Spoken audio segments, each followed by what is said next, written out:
Test 2. You will hear a number of different recordings, and you will have to answer questions on what you hear. There will be time for you to read the instructions and questions, and you will have a chance to check your work. All the recordings will be played once only. The test is in 4 sections. At the end of the test, you will be given 10 minutes to transfer your answers to an answer sheet. Now turn to Section 1. Section 1. You will hear a telephone conversation between a teacher from the art centre and a female student's father about her art courses. First, you have some time to look at questions 1 to 3.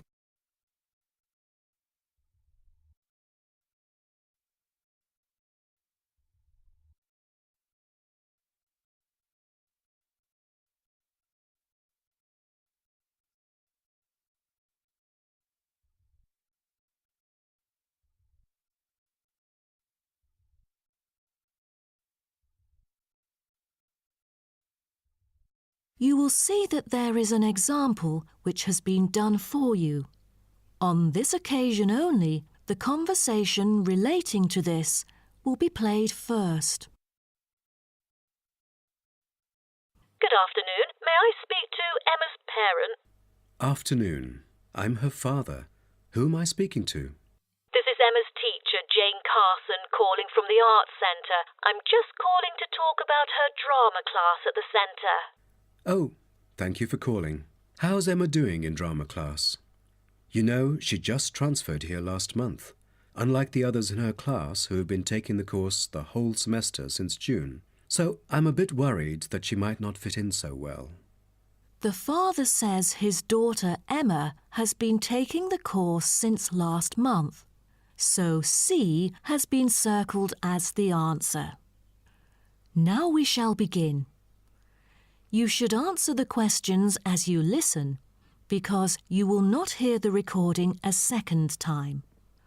Listen carefully and answer questions 1 to 3. Good afternoon. May I speak to Emma's parent? Afternoon. I'm her father. Who am I speaking to? This is Emma's teacher, Jane Carson, calling from the Arts Centre. I'm just calling to talk about her drama class at the centre. Oh, thank you for calling. How's Emma doing in drama class? You know, she just transferred here last month, unlike the others in her class who have been taking the course the whole semester since June.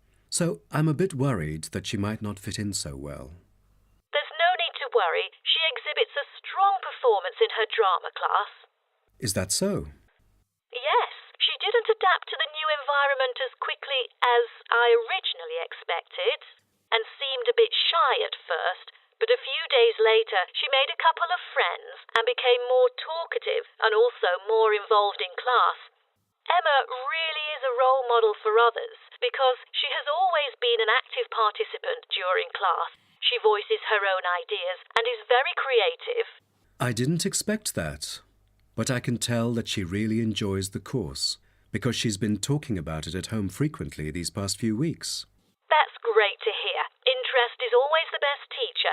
I also have to inform you that there's been an adjustment in the timetable of the drama class next term. Why is that? It's not that the music room that we currently use isn't available. As there are too many enrolling for the coming semester, increased class size means that space is limited to house the whole class. Also, the new classroom we use is not available during the current time frame, so I'm afraid we have to change the time for it. I see. So when would it be? As you know, the current class begins at 3:15, but the new time of the drama class would be 4:45. I'm afraid I have errands to run during that time. On the other campus, the class still begins at 3:15, but for the campus Emma goes to, it is the only time available for drama class. Oh, I see. I have to make adjustments to my course schedule then. No problem. Before you hear the rest of the conversation, you have some time to look at questions 4 to 10.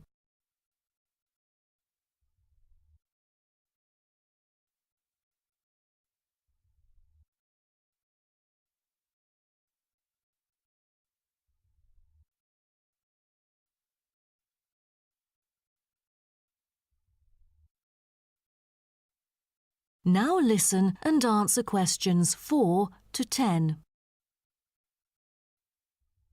Miss Carson, I'm thinking about signing Emma up for another art course. I'm thinking about dance class. Dance class is a popular course here, a great choice for a child to shape up and have fun. But unfortunately, it is oversubscribed at the moment. I have to put you on the waiting list. That's too bad. What else can I choose from then? Could you give me some advice? Sure. Emma could take singing class as well. This would improve her musicality. Sounds good. When is that? It is held every Friday evening. That's too bad. Emma already has a swimming class earlier that evening. It will be too late for her to come home if she takes this course. There is also a vocal course available. Emma's got a great voice. I'm sure she'll stand out in the class. Tell me about it. The vocal course starts at 4:30 p.m. every Tuesday. It isn't fully booked yet. Great teacher, experienced and beloved by students. The price is a bit higher though. How much is it? It's $110. Oh, that's too much. Way over our budget. We have to cover the extra cost if we choose it. Or maybe Emma could take music class. What is it about? Learning about songs and musicals. Well, the students have the opportunity to play different instruments like the piano, drum and so on. They can also learn to write music under professional guidance. That's exactly what Emma is eager to learn. How much would it cost? It was $63 last term, but this term it is $85, $22 more than the original price. We can afford that. When does the course begin? The course starts on September the 7th. Can we start 1 week later, on September the 14th? My daughter will be on a trip to France with her mum on the 7th. No problem, and the teacher for the class is Jamal Curtis. Just contact him if you have any further questions regarding the course. Jamal Curtis? How do you spell Curtis? Oh, it's Curtis. Thank you. That is the end of section 1. You now have half a minute to check your answers.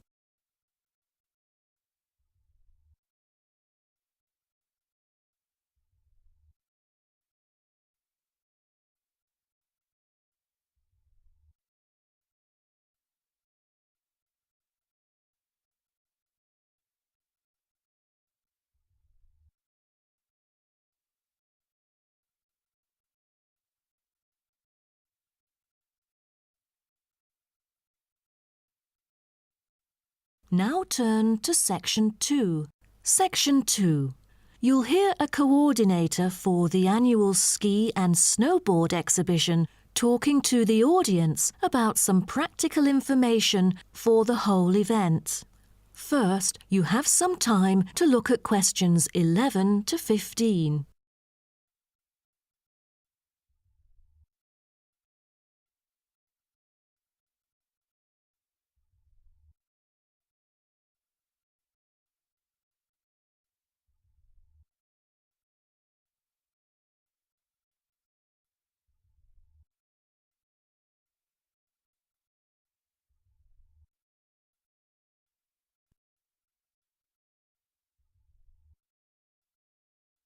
Now, listen carefully and answer questions 11 to 15. Good morning, everyone, and welcome to the annual ski and snowboard exhibition held from April the 8th to 17th. I am Mary Granger, coordinator of the event this year. The 10-day event features many highlights. As a snow sports lover, I know you are looking forward to a great time here. Now, I'd like to offer you some practical information about the whole event and what to expect from it. This might be the first time coming here for some of you, so for those who are still wondering about the right accommodation, I recommend Sky Hotel. It has its own health and sports clubs, just like most of the hotels here, but I love it because of its incredibly cosy beds, which guarantees good rest after an exhausting day of exploration. If you haven't brought your own equipment, like poles, boots and skis, they are available for purchase or rent at Ski Set or Snow Rental. The exhibition this year provides a colourful look into the history of skiing and an inspiring peek into the future prospects of the sport. Apart from the fascinating photo exhibitions and the most up-to-date skiing gear like always, this year we have added 4 computers which can imitate the process of skiing, ensuring the same physical activity and sensations that appear during the skiing process on downhill slopes. But I have to warn you that it might be quite time-consuming to line up for the free trial experience. Many have posed the question as to how to enter the skiing and snowboarding competition. Well, rather than filling out the back of the entrance ticket or bombarding the committee with emails, the most effective method is by checking out the exhibition newsletter delivered every month for availability. At the most beloved local event, the exhibition has also drawn attention from the press. Last year, massive media coverage was on the worrisome amount of snowfalls. In order to avoid the same predicament, several artificial skiing slopes have been built. With more participants this year, we have lowered the entrance fee, which has been widely reported to local newspapers. A bonus for our participants is the ski programme.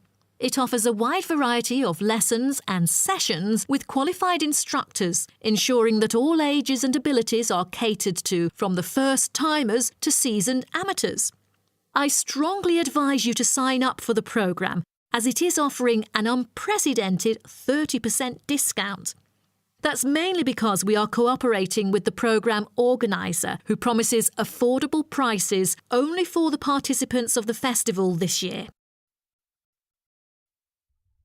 Before you hear the rest of the talk, you have some time to look at questions 16 to 20.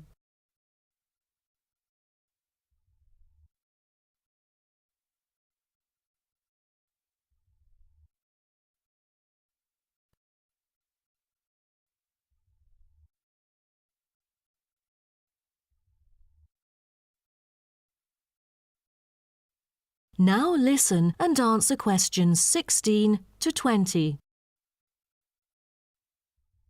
Now, I would like to introduce you to the list of presentations during the following week so that you can better plan your schedule. The first presenter, Simon, is one of our best ski instructors. As an experienced instructor, he will inform you about the dangers that face skiers and snowboarders.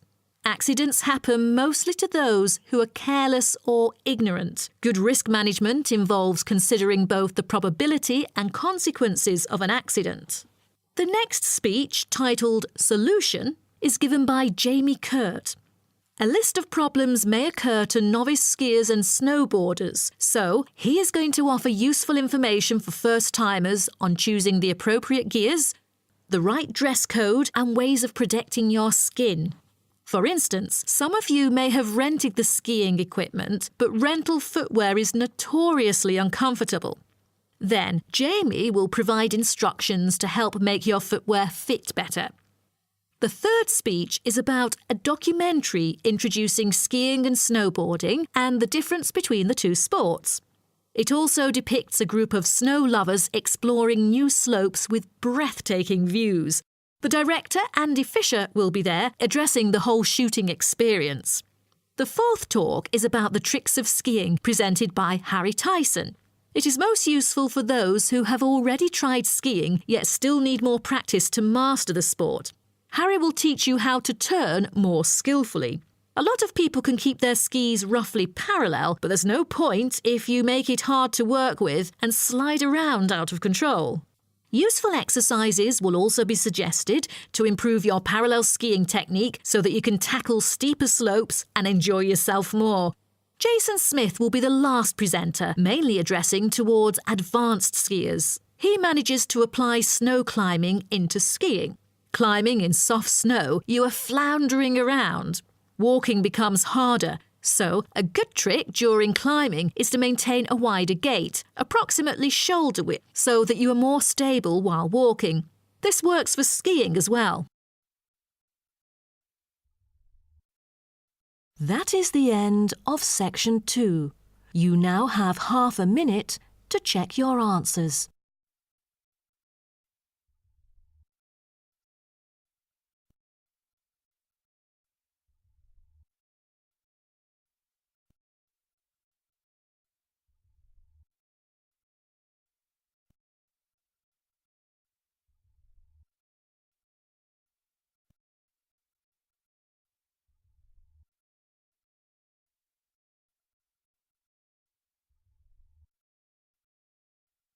Now turn to section 3. Section 3. You will hear a student called Jerry discussing a pedagogy course with his tutor. First, you have some time to look at questions 21 to 23.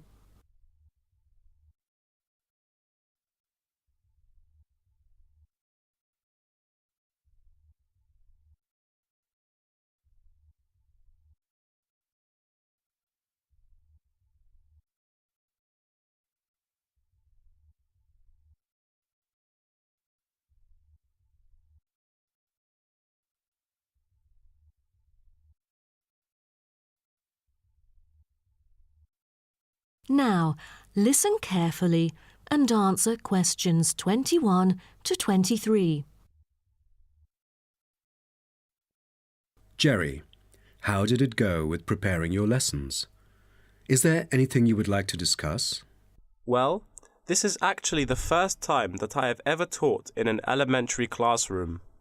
After 8 years of learning pedagogy, I want to practice what I've learned in an instructive manner. But I'm a bit stuck right now. The topic I want them to research is a bit hard for pupils. I'm afraid that they won't be able to handle it on their own. So I need new ideas on designing more effective teaching methods. Mr. Carter, do you have any suggestions? Well, you should probably read this book called Professional Learning, written by J.K. Simmons. He is a professor who just transferred here last semester, but is already popular amongst the students for his creative teaching methods. There is an extensive range of learning approaches mentioned in the book, including approaches for team research, which might be helpful to you. You mean dividing the students into groups to do research? I've never thought of this before. How does it work? Professor Simmons has already demonstrated how efficient this approach can be. Basically, it aims to increase cooperation between students so they can present the results in a collaborative fashion. It helps them to develop their own voice and perspective. I'll check out the book as soon as possible. It seems I can borrow some of the essential concepts and work them into my course design. Before you hear the rest of the talk, you have some time to look at questions 24 to 30.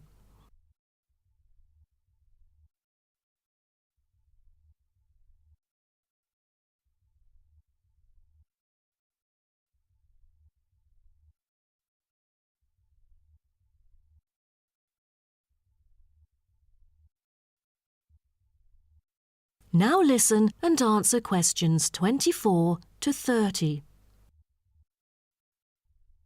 Well, I was thinking maybe I could use both observation and non-observation as a part of my teaching methodology.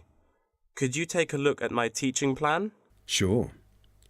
What kind of observational methods do you have in mind? For the observational part, I intend to include 2 approaches. First, the pupils can assess each other's behavior. I feel that reviewing fellow students through criteria-based reference evaluation allows constructive feedback. It can also improve their understanding of the subject material. That's a smart move for a large class that would be hard to observe all by yourself. Also, you might want to get the feedback from several different individuals rather than just one. So how do you plan to carry out the peer assessments? Oh, every pupil will be required to write a diary. which includes group projects, presentations, and in-class discussions. They'll put down their remarks. I'll collect them on a regular basis, which can also help me see whether they can keep up or not. Good. What else do you intend to do? Besides that, I also plan to do video recording. I've already purchased a camera, just in case I miss anything important. I can go back and review their performances anytime I want. Would you record every in-class activity? No, I'll just keep track of an in-class simulation, which would require every pupil to fully participate. Students will act as members of a city council meeting, discussing issues like whether or not prohibition should be instated in the United States. This kind of teaching method is both inspiring and challenging. I can't wait to see how yours works out. Do send me a copy of the assessment afterwards, will you? No problem. So, what do you have in mind for the non-observational approaches? Well, my plan is to quantify the statistics. Numbers do not lie. It is the most direct way to measure their performance. See how well they've learned. Where does the data come from? I'll evaluate the test results, including the midterm, final exam, and pop quizzes, which would only take up about 40% of the overall assessment. Sounds like a lot of tests and assignments. Please remember that you don't want to wear out your students. Keeping them engaged is the key to efficient learning. Once they are exhausted, they just stop trying. Oh, I haven't thought about that. You are right. I don't want to frighten them with tons of assignments and exams. I'll make note of that. Thanks for the advice. I remember last time you mentioned questionnaires, right? That's true, but it is not for my students. In fact, they have to design their own questionnaires and choose the respondents using the internet. As a complement of other teaching activities, it would deepen the creative learning process. Is that all? Oh, the pupils will have to conduct interviews of their own, and for this, they get to choose anyone they like, including relatives, friends, and acquaintances to answer the questions. Seems to me that you have figured out most of your teaching methods, but you still need to polish some of the activities. That is the end of section 3. You now have half a minute to check your answers.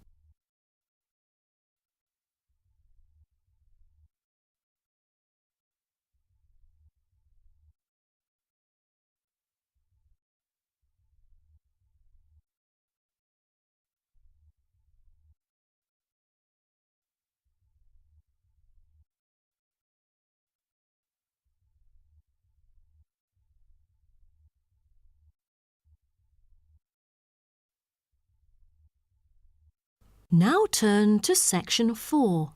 Section 4. You will hear part of a lecture about urban migration. First, you have some time to look at questions 31 to 40.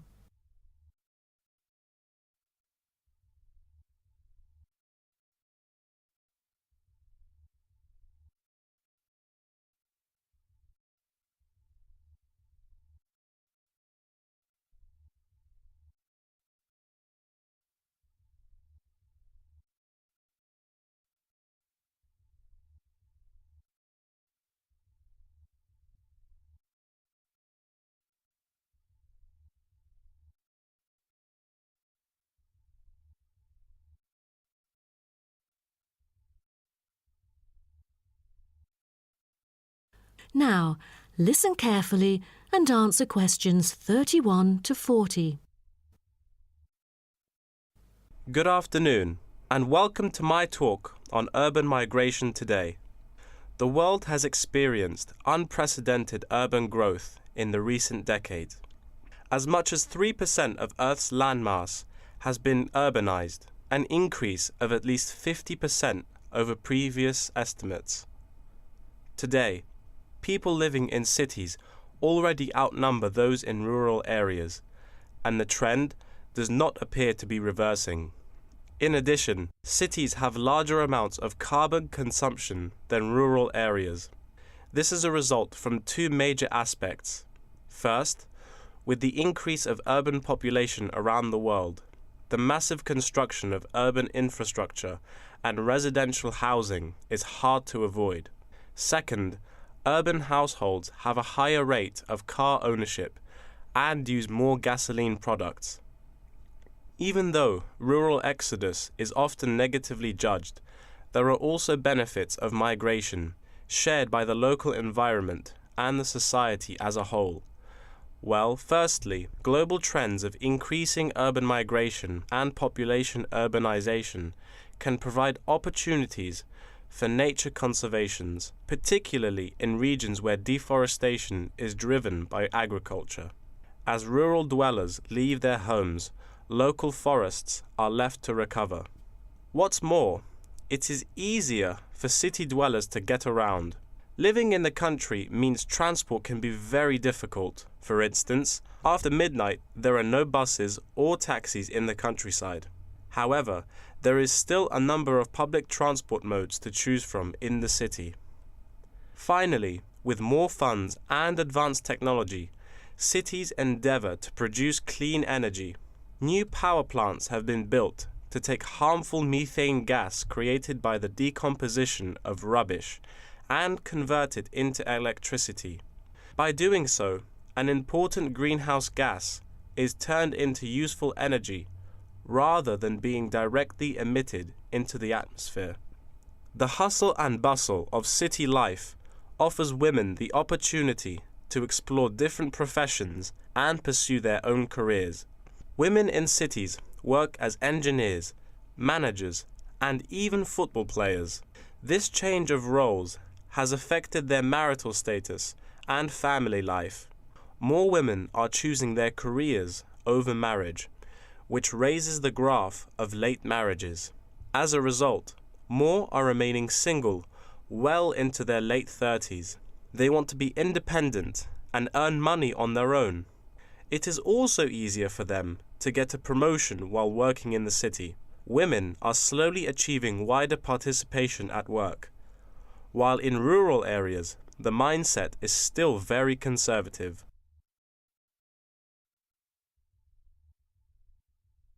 However, cities also change the way that humans interact with each other and the environment, often causing multiple problems. In general, urban wages are significantly higher, so moving to the city is an opportunity to earn what was impossible in rural areas.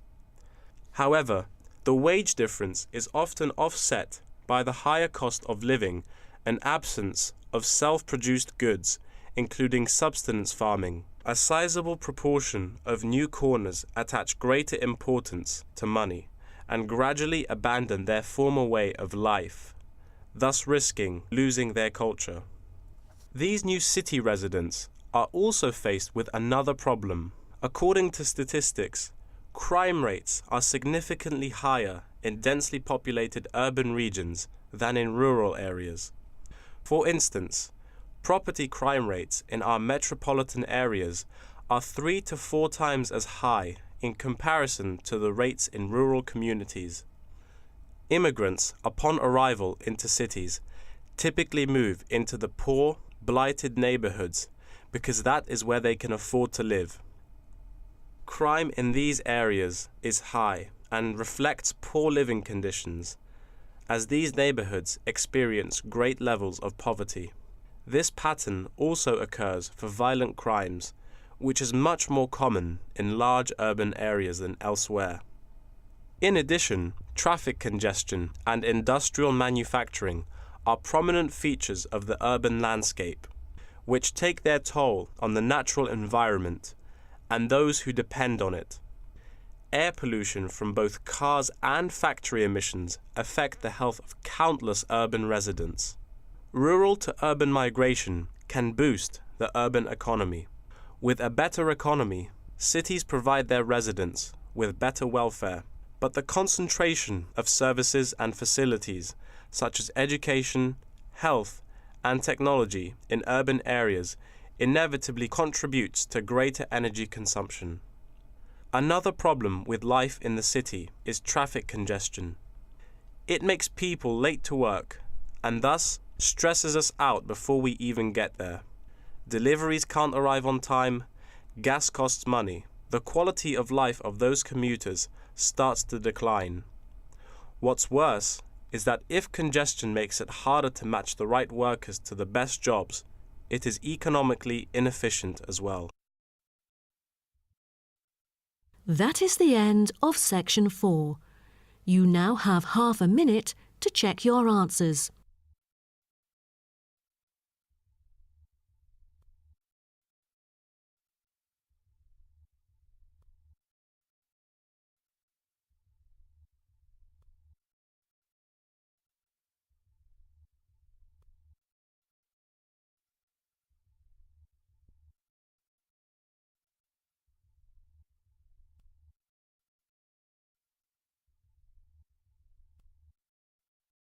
That is the end of the listening test. In the Ielts test, you will now have 10 minutes to transfer your answers to an answer sheet.